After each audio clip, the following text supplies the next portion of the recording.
Hello my dear students, class 12 की chemistry में आप सभी बच्चों का एक बार फिर से वेलकम करता हूं।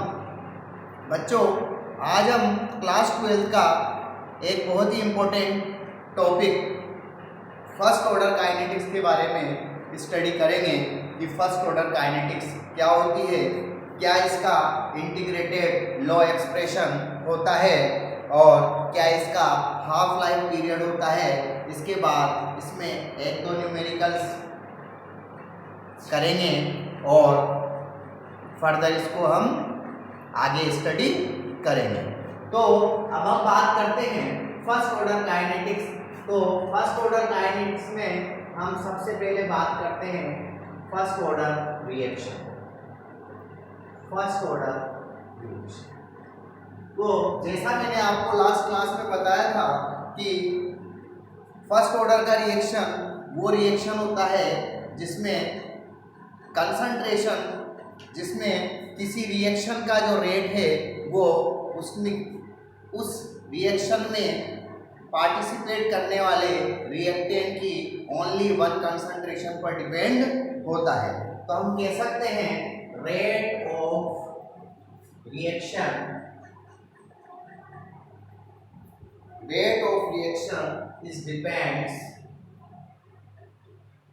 only single concentration of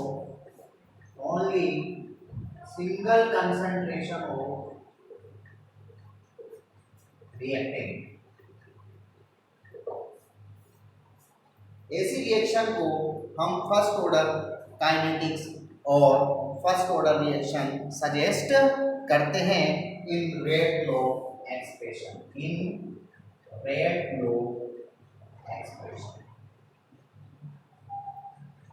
जैसा कि मैंने बताया था कि रेट ऑफ रिएक्शन को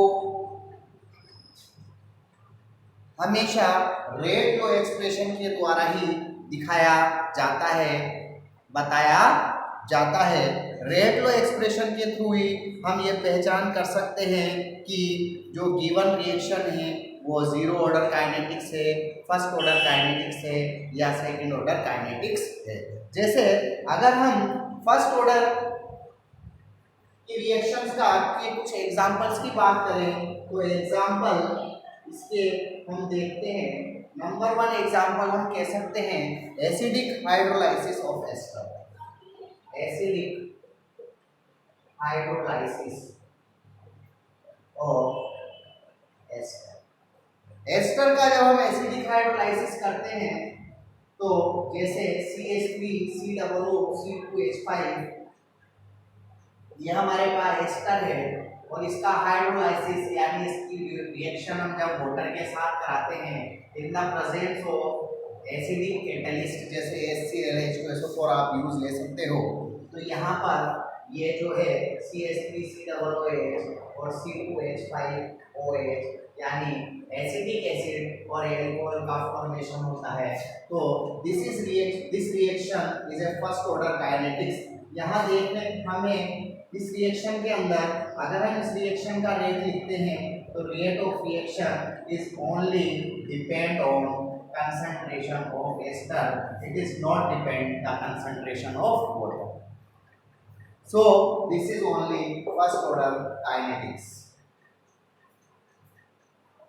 वाटर की कंसंट्रेशन पर इस रिएक्शन का रेट ऑफ रिएक्शन जो है वो डिपेंड नहीं करता है, ड्यू टू वाटर एक लार्ज अमाउंट में होता है तो वाटर की कंसंट्रेशन पर यहाँ कोई नेग्लिजिबल चेंज हमें देखने को मिलता है।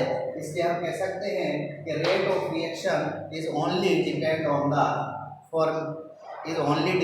The concentration of ester but it is not depend on the concentration of water. तो इसका जो हम रेट लॉ एक्सप्रेशन देखते हैं, इस रेट लॉ एक्सप्रेशन को देखने से हमें पता है लगा कि इस रिएक्शन का जो रेट है वो केवल एस्टर की कंसंट्रेशन पर डिपेंडेंट है, due to this is first order kinetics. इसी तरीके से अगर हम एक एग्जांपल रोल लेते हैं dissociation of N2O5, dissociation N2O, जब हम N2O5 का डिसोसिएशन करते हैं तो हमें NO2 प्लस O2 का फॉर्मेशन देखने को मिलता है। यहाँ दो दो चार ऑक्सीजन है, यहाँ 5 ऑक्सीजन है, तो हमें यहाँ 2 लगा देते हैं, यहाँ 10 ऑक्सीजन हो गई और यहाँ 10 ऑक्सीजन, ये 4 और ये 3। तो हमारे पास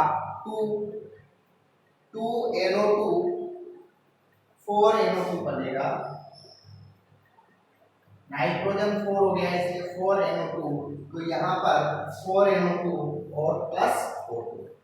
अब यहाँ देखने से हमें लगता है कि इस रिएक्शन का जो रेट है वो N2O5 के 2 मोल पर डिपेंड करता है, यानी हम कह सकते हैं इसकी जो कंसंट्रेशन है इसका पावर 2 होना, रिएक्टेंट की कंसंट्रेशन का पावर 2 होना चाहिए, यानी ये सेकेंड ऑर्डर का काइनेटिक्स हमें दिखाई दे रहा है। बट जब हम इसका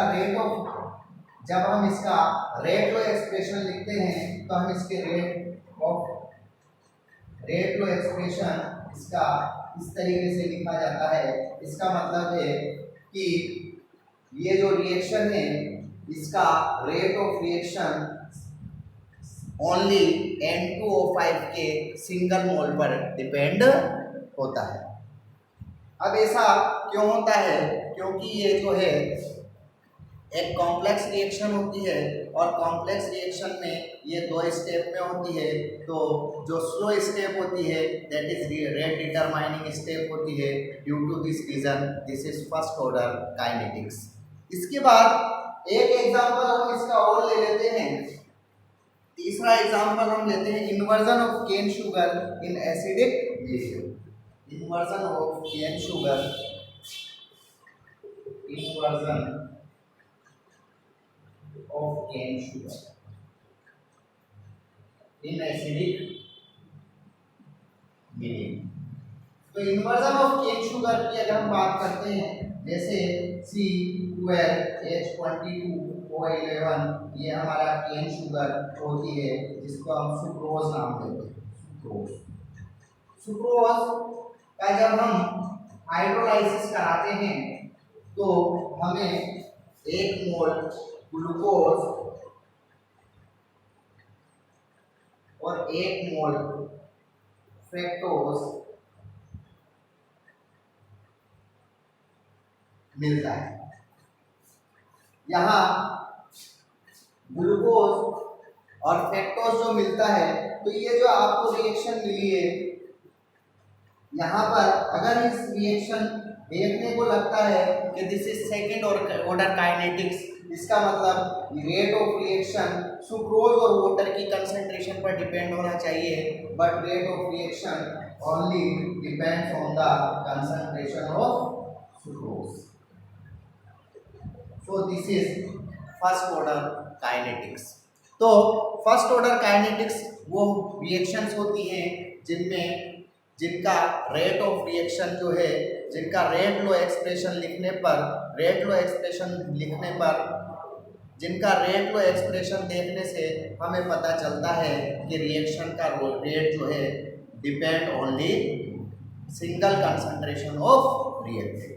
अब जब हम फर्स्ट ऑर्डर काइनेटिक्स को समझ लेते हैं, तो फर्स्ट ऑर्डर को काइनेटिक्स को समझने के बाद हम इसका इंटीग्रेटेड रेट इक्वेशन लिखते हैं। तो अब हम बात करते हैं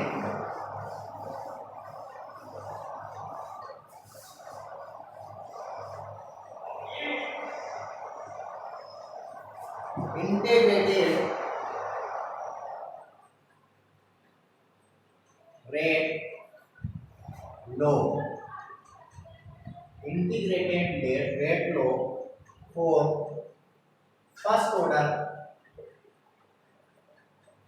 रिएक्शन या फर्स्ट ऑर्डर काइनेटिक्स,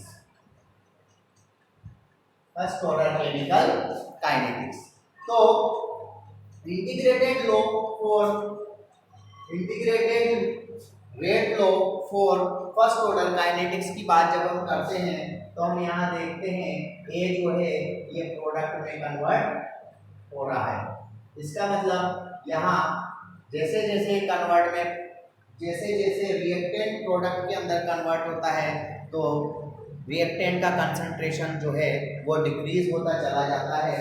तो हम इसके लिए सबसे पहले रेट लॉ एक्सप्रेशन लिखते हैं।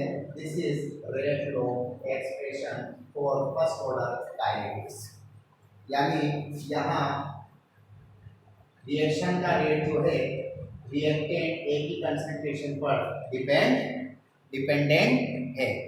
तो यहाँ आर, अब जैसे जैसे रिएक्टेंट का कंसंट्रेशन कम हो रहा है तो रेट ऑफ रिएक्शन जो है फॉरवर्ड डायरेक्शन में जा रहा है। ड्यू टू दिस रीजन ए का कंसंट्रेशन जो है वो कम होता जा रहा है। तो हम यहाँ पे इसको लिख सकते हैं minus D A upon D T, minus D A upon D T equal to K concentration of A. अब हम यहाँ कह सकते हैं, इसको हम इस तरीके से लिख सकते हैं कि डी ए अपॉन ए को हम नीचे ले आते हैं इक्वल टू माइनस के D T dot D T. तो डी ए अपॉन डी, ये डी टी इधर चला गया, ये माइनस इधर आ जाता है। अब यहाँ हम क्या करते हैं कि इसका इंटीग्रेशन करते हैं। जब इसका इंटीग्रेशन करते हैं तो ये हमने कर दिया इसका इंटीग्रेशन।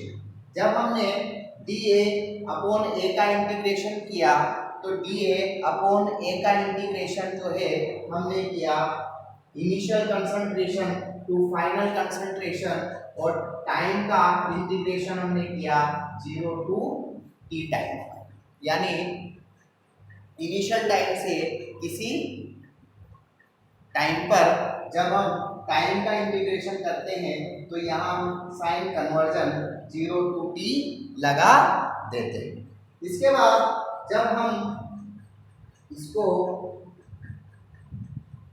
जब इसका हम इंटीग्रेशन करते हैं तो इसको हम D A upon A zero initial concentration to final concentration equal to minus K, और ये टी,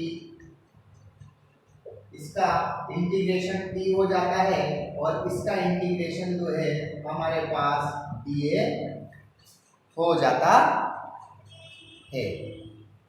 इसका इंटीग्रेशन हमारे पास डी ए हो जाता है, इसका इंटीग्रेशन टी 0 टू टी। अब हम इसको सोल्व करते हैं तो इसका मतलब हम यहाँ लिख सकते हैं कि इसका इंटीग्रेशन, इसको हम log exponential final minus D A upon A का जब हम इंटीग्रेशन करते हैं तो log a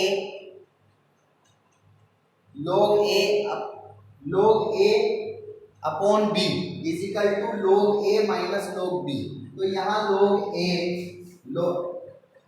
exponential of log a minus exponential of log a not is equal to minus यहाँ 0 टू t। तो ये हमारे पास इसका इंटीग्रेशन करने पर t आ जाता है। तो ये हमारे पास जो है एक इंटीग्रेटेड लॉ एक्सप्रेशन जो है देखने को मिलता है। लेकिन हम न्यूमेरिकल्स के अंदर जनरली log की एक्सपोनेंशियल वैल्यू को ना लिखकर log बेस 10 की वैल्यू को लिखते हैं, और log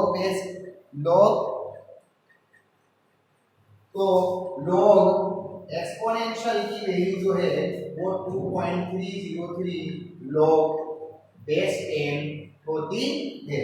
तो यहाँ हम इस पूरी रिएक्शन को जो है 2.303 से डिवाइड कर देते हैं तो हमारे पास जो है log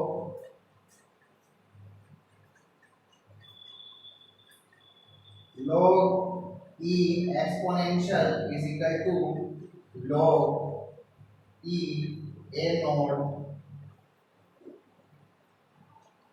minus K T upon 2.303 ये आ जाता है। तो log exponential A zero minus K T upon 2.303 आ जाता है। यहाँ से हम के का वैल्यू काउंट कर लेते हैं। यहाँ एक्सपोनेंशियल की जगह जहाँ जाती है हम ये 2.303 log 10 लिख देते हैं, तो इससे हमारे को ये सॉल्व हो जाता है। अब हम यहाँ कह सकते हैं कि T upon 2.303 is equal to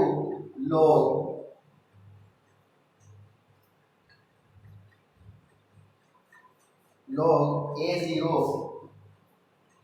log base 10, ये 10 हो गया, यहाँ पर बेस 10 हो गया क्या बच्चों, ये बेस 10 बन गया। तो log 10 और ये हमारे पास log 10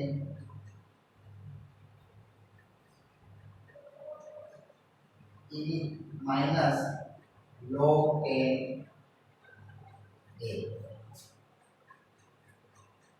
इसको आगे जब हम सॉल्व करते हैं तो k t equal to 2.303 equal to ये log a माइनस बी लगा देते हैं, तो log a माइनस बी का मतलब log a divided by b।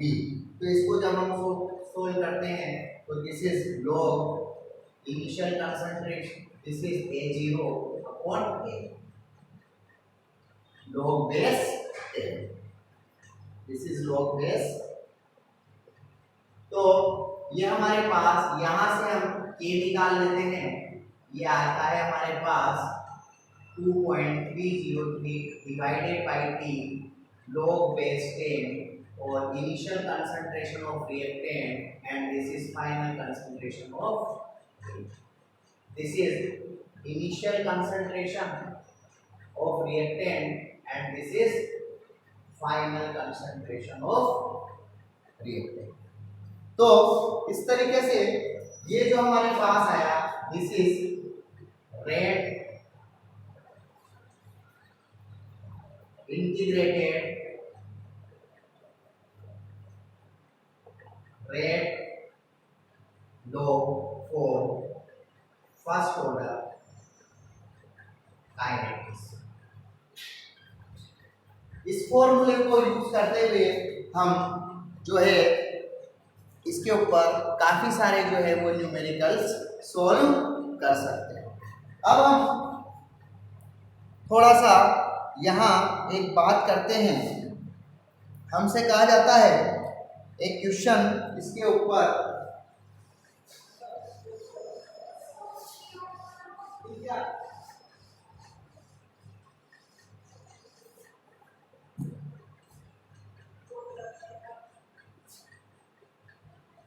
Question है इन फर्स्ट ऑर्डर काइनेटिक्स या in first order reaction, in first order reaction the concentration of reactant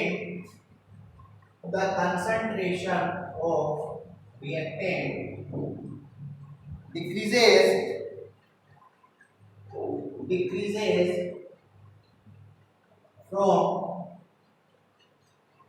from 800 mol per decimeter cube, from 800 mol per decimeter cube to 50 mol per decimeter cube. So the first order reaction, the concentration of reactant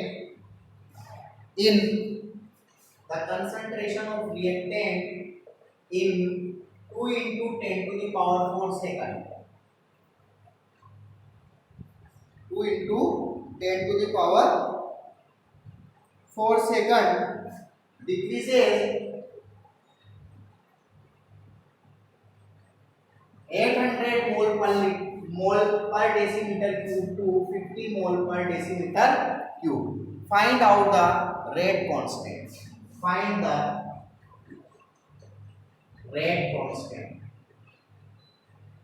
इस reaction के लिए हमें rate constant जो है वो पता करना है। तो जैसे उसने कहा कि फर्स्ट ऑर्डर काइनेटिक्स की बात है, तो फर्स्ट ऑर्डर काइनेटिक्स के लिए हम जानते हैं रेट कांस्टेंट का वैल्यू 2.303 डिवाइडेड बाय टाइम और log base 10 initial concentration upon final concentration. तो यहाँ हम इस फॉर्मूले को लगाकर इसका रेट कांस्टेंट पता कर सकते हैं। दिस इज 2.303 और टाइम का वैल्यू हम रख देंगे 2 × 10⁴ second log, this is log base 10 initial concentration A0 हमें दी गई है 800 मोल पर डेसीमीटर क्यूब और फाइनल कंसंट्रेशन यानी जो बची हुई कंसंट्रेशन है, तो हम कह सकते हैं फाइनल कंसंट्रेशन हमें दी गई है 50 मोल पर डेसीमीटर क्यूब। तो यहाँ हम फॉर्मूले में रख देते हैं इनिशियल कंसंट्रेशन 800 डेसीमीटर क्यूब से डेसीमीटर क्यूब कैंसिल हो जाएगा 800 डिवाइडेड बाय 50। इसको सोल्व करते हैं, ये आता है हमारे पास 60। K is equal to 2.303 2 × 10⁴ और log base 10 और यहाँ बचता है हमारे पास 60। तो 16 जो बचा है, अब हम इसको कैसे सोल्व करेंगे, इसको हम लिख सकते हैं दिस इज 16। तो 16 को हम लिख सकते हैं 2 की पावर 4 और 2 की पावर 4 अब हम इसको सोल्व कर लेते हैं 2.303 डिवाइडेड बाय 2 × 10⁴ और इनटू 4 log 2। log 2 की वैल्यू हम जानते हैं 0.30 10, तो 0.30 10 को 4 से मल्टीप्लाई करेंगे और इसको 2.303 से मल्टीप्लाई करके 2 × 10⁴ से इसको डिवाइड कर देंगे। जो भी आंसर होगा आपका रेट कांस्टेंट का वैल्यू निकल कर आ जाएगा। तो 2.303 2 × 10⁴ यानी यहाँ 4 × 0.30 और 10⁴ का मतलब 1 2 3 4। तो यहाँ इसको हम सोल्व कर लेंगे, हमारे पास जो है रिएक्शन का रेट कांस्टेंट निकल कर आ जाएगा। चलो एक न्यूमेरिकल इसके ऊपर हम और देख लेते हैं। क्वेश्चन नंबर 2,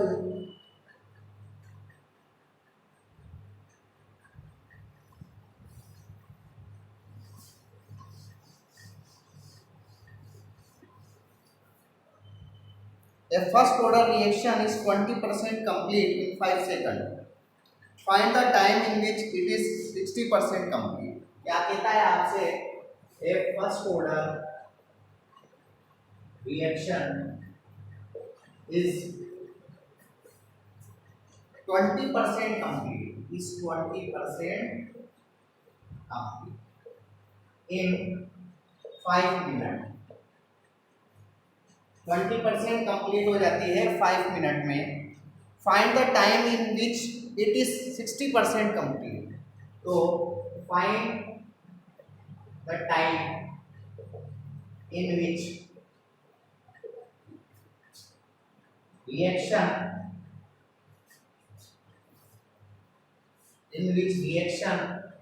complete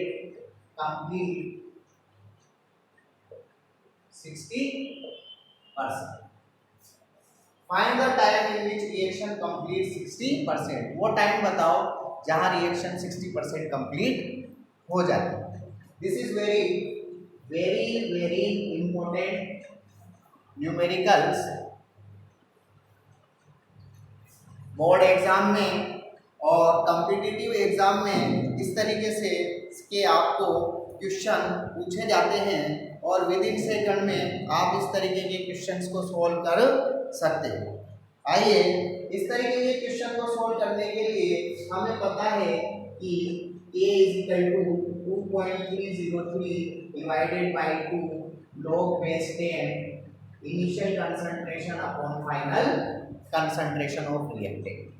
तो यहाँ T को हम यहाँ ले लेते हैं T is equal to 2.303 divided by K और log base 10 initial concentration divided by final concentration.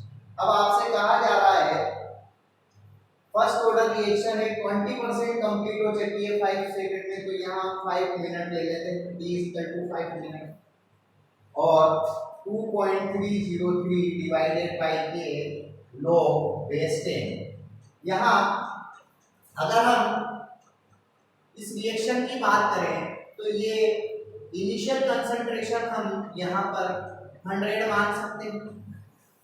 तो यहाँ हम इनिशियल कंसंट्रेशन जो है 100 मान लेते हैं या पर वो कह रहा है रिएक्शन 20% कंप्लीट हो गई है, यानी रिएक्टेंट जो है वो 20% रिएक्टेंट जो है वो प्रोडक्ट के अंदर कन्वर्ट हो चुका है।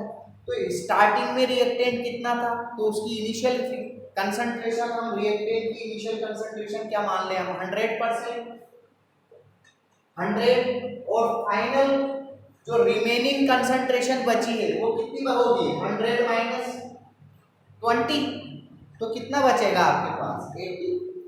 तो यहाँ जो फाइनल कंसंट्रेशन आने वाली है वो कितनी आएगी 80। तो यहाँ हम इनिशियल कंसंट्रेशन 100 रख देते हैं डिवाइडेड बाय 80। इसी तरीके से इसी फॉर्मूले में हमसे टाइम पूछा जा रहा है, तो 2.303 अपॉन के log इनिशियल कंसंट्रेशन सेकंड वाले के लिए, तो रिएक्शन अपनी बार 60% कंप्लीट हो चुकी है, तो इनिशियल कंसंट्रेशन कितनी थी 100 और 60% कंप्लीट हो गई, तो फाइनल कंसंट्रेशन कितनी बची 40, 100 माइनस 60 40। तो यहाँ पर हम लिख देते हैं 100 डिवाइडेड बाई 40। अब this is reaction number 1, this is reaction number 2। तो रिएक्शन नंबर 2 को रिएक्शन नंबर 1 से डिवाइड कर दें तो 2/1। तो जब हम इसको इससे डिवाइड कर देंगे तो ये कैंसिल हो जाएगा और हमारे पास बचेगा reaction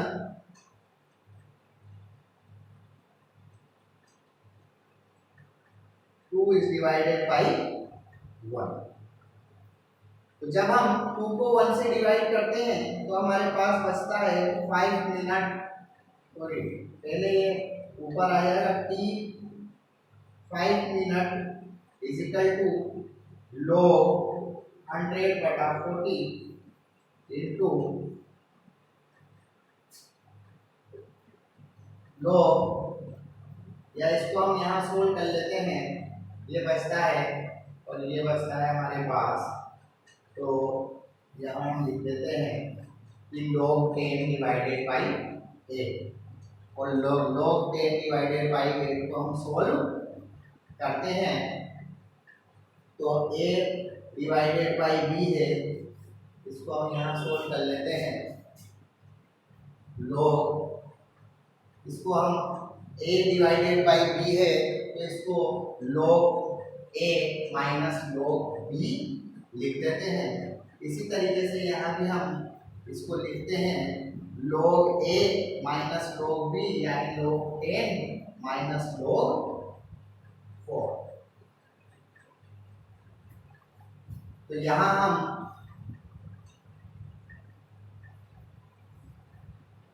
this is divided by this, तो यहाँ हम लिख देते हैं t/5 is equal to log 10 minus log 4 divided by log 10 minus log 8।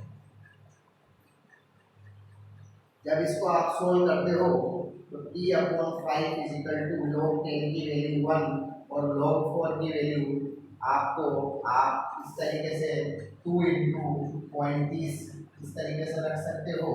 यहाँ log 10 की वैल्यू 1 माइनस इसको आप सोल्व करो तो 3 इंटू 0.30, जब हम इसको सोल्व करते हैं तो यहाँ ये आ जाएगा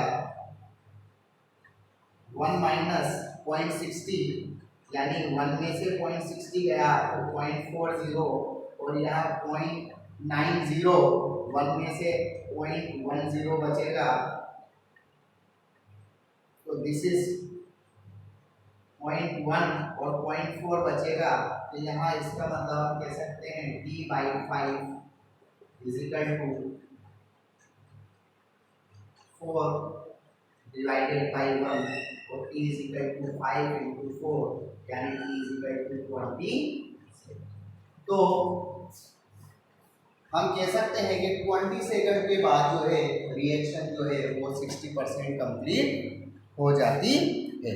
इसी का फर्स्ट ऑर्डर काइनेटिक्स के लिए हम हाफ लाइफ पीरियड भी निकाल सकते हैं। तो हाफ लाइफ पीरियड हम किस तरीके से कैलकुलेट करते हैं आइए देखते हैं।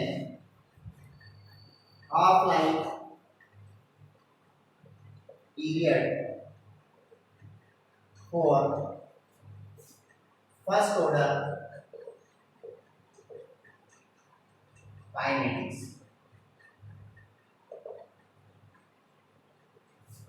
Half life period for first order kinetics. तो जैसे कि आप जानते हो कि half life time in which reaction complete 50%। Time half life क्या होती है? Time in which reaction complete 50%। वो टाइम जिसमें रिएक्शन 50% कंप्लीट हो जाए वो हमारा क्या कहलाएगा? रिएक्शन का हाफ टाइम। तो फर्स्ट ऑर्डर रिएक्शन का हाफ टाइम वो रिएक्शन ऐसा टाइम जिसमें रिएक्शन 50% कंप्लीट हो जाए। यानी हम कह सकते हैं कि इनिशियल कंसंट्रेशन जो है फाइनल कंसंट्रेशन जो होगी वो इनिशियल कंसंट्रेशन का आधा हो जाएगी और टाइम जो टाइम होगा वो टाइम को हम टाइम टी की जगह क्या हो जाएगा? टी हाफ और जो फाइनल कंसंट्रेशन है वो इनिशियल कंसंट्रेशन की क्या हो जाएगी? आधी हो जाएगी, कह सकते हैं। तो अब हम फर्स्ट ऑर्डर काइनेटिक्स में इस फॉर्मूले को रख देते हैं।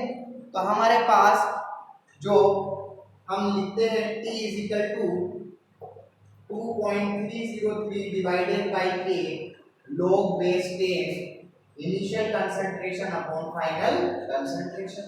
तो यहाँ T की जगह हम T हाफ लिख देते हैं 2.303 डिवाइडेड बाई के और log base 10 initial concentration divided by A की जगह हम A0 बाई 2 लिख देते हैं। तो ये 2 पर आ जाएगा, ऐसे A0 कैंसिल हो जाएगा। तो T half is equal to 2.303 divided by A और log ये बचता है 2 और log 2 की वैल्यू हम जानते हैं 0.30 होती है। तो 2.303 डिवाइडेड बाई के इंटू 0.30। इसको सोल्व करते हैं तो टी हाफ जो है हमारे पास टी हाफ 0.693 डिवाइडेड बाई के this is half life period for first order kinetics. First order kinetics को देखने से आपको एक बात पता चलेगी कि फर्स्ट लाइफ का फर्स्ट ऑर्डर का जो रिएक्शन होता है उसके लिए हाफ लाइफ जो है वो रिएक्टेंट की कंसंट्रेशन पर डज नॉट डिपेंड, यानी किसी तरीके का डिपेंडेंस नहीं है।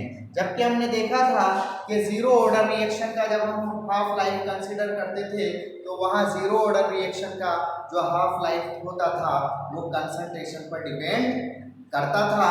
लेकिन फर्स्ट ऑर्डर का रिएक्शन जो है फर्स्ट ऑर्डर की रिएक्शन के लिए उसका हाफ लाइफ जो है रिएक्टेंट की किसी तरीके की कोई कंसंट्रेशन पर डिपेंड नहीं करता।